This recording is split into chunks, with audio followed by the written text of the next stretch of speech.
ആ മതി മതി, ഇനി നിർത്ത്.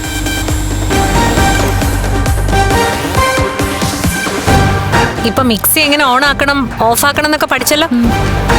അതുപോലെ തന്നെ ഈ അരപ്പൊക്കെ ഇങ്ങനെ അരച്ചെടുക്കാൻ എന്തൊക്കെ ചേരുവകൾ ചേർക്കണമെന്നും മനസ്സിലായില്ലേ? ഇനി ആ ജാറെടുക്ക്.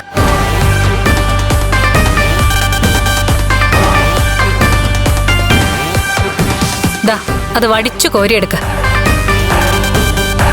എടി അത് കൈ കൊണ്ടെടുക്കടി. ഇത് വിഷമൊന്നും അല്ല. ഇതൊക്കെ ഇട്ട് പാകപ്പെടുത്തി എടുക്കുന്ന കറികളാണ് നീ ആസ്വദിച്ച് കഴിക്കാറുള്ളത്. അപ്പൊ ഈ അറപ്പൊന്നും ഇല്ലല്ലോ.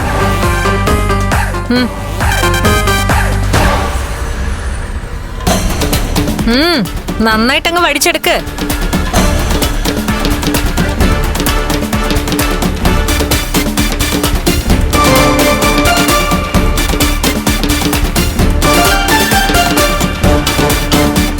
ഇനി ഈ ഇരിക്കുന്ന കറിക്കഷ്ണങ്ങളിലിട്ട് ഇത് മിക്സ് ചെയ്യുന്നതിനാണ് അവിയലെന്ന് പറയുന്നത്. പിന്നെ നിന്റെ ജീവിതം ഇപ്പൊ അവിയൽ പരുവത്തിലാ.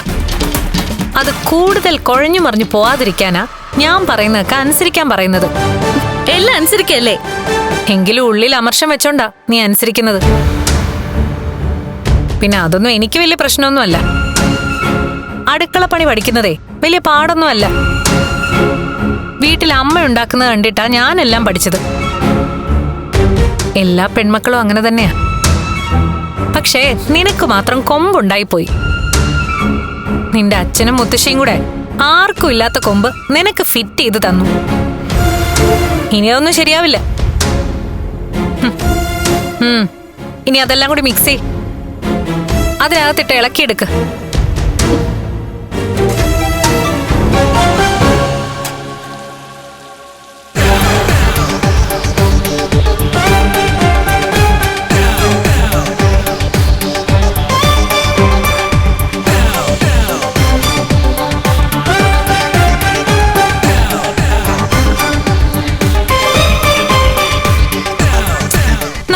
ഇളക്കടി. എങ്കിലേ അരപ്പും ഉപ്പും മുളകും എല്ലാം കൂടി അങ്ങ് സെറ്റായി വരുള്ളൂ.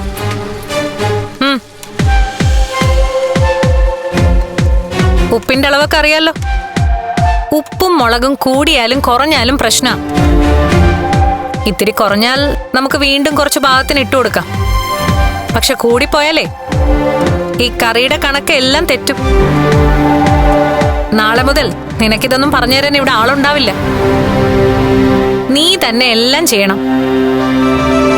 പിന്നെ ബ്രേക്ക്ഫാസ്റ്റ് എന്തൊക്കെ വേണമെന്ന് ഞാൻ പറഞ്ഞുതരാം. ആദ്യം അപ്പവും ദോശയൊക്കെ ചുടുന്ന സമയത്തെ പൊടിയേയും കരിയൊക്കെ ചെയ്തെന്ന് വരും. അത് ഞങ്ങളങ്ങ് സഹിച്ചോളാം. എന്നാലും നീ തുടങ്ങി വെച്ചത് ഇടയ്ക്ക് വെച്ച് നിർത്തരുത്. നീ എപ്പോഴാ അനന്തേട്ടന്റെ വീട്ടിൽ പോകുന്നത്? നിന്നെ എല്ലാം പഠിപ്പിച്ചിട്ടേ ഞാൻ പോകുന്നുള്ളൂ. ഞാനില്ലാത്തപ്പോഴും ഇനി ഇവിടുത്തെ അടുക്കളയിൽ നീ ആയിരിക്കണം എല്ലാവർക്കും വെച്ച് വിളമ്പേണ്ടത്. എന്നെ അച്ഛൻ ചെയ്ത തെറ്റിന് എന്തിനാ എന്നെ ഇങ്ങനെ ശിക്ഷിക്കുന്നത്? അത് കണ്ണേട്ടന്റെ തീരുമാനമാ.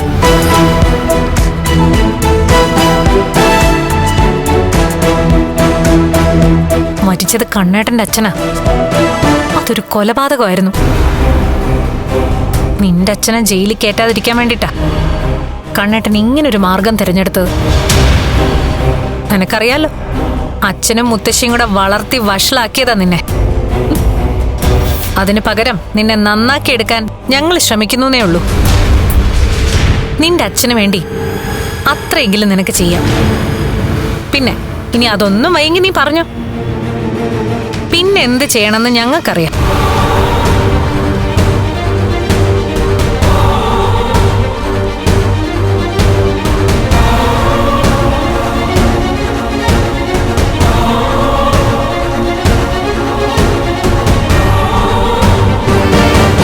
അതെ, ഉണ്ടാക്കി വെക്കുന്നതൊക്കെ ആദ്യം ടേസ്റ്റ് ചെയ്യേണ്ടത് നീയാ.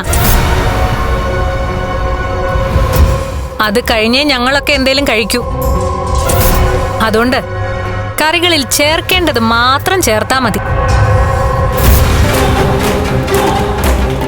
ആളെ കൊല്ലുന്നൊന്നും ചേർക്കേണ്ടെന്നാ പറഞ്ഞത്.